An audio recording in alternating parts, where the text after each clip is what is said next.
guys, welcome back to my channel, and in this video today I'm going to be walking you through our family lake house. My grandparents recently bought it, I think it was back in October. I could be wrong on that. I just for the first time went down and saw it during my spring break. I loved it, but this is more of a documentary purpose. We are going to make it more homey by like redecorating, painting and stuff. That way we can go back later in life and look at the difference between when we first got it versus what we're gonna make it. But a lot of adventures are in store for the future. We're gonna have fun this summer. I'm gonna try to get a lot of footage. We're gonna try to go down there as much as we can, really. It's beautiful. It's so peaceful. It's great.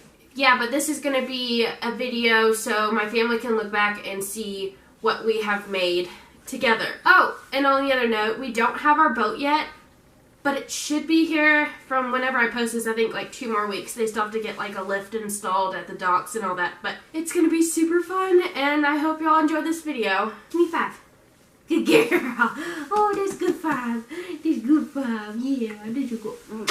This video is going to be a little bit on the longer side. I did speed it up as much as I can without making it look super just shaky and not good. I also wanted to thank my grandparents for making it all happen, and I love you very much. But yeah, let's get right into this video.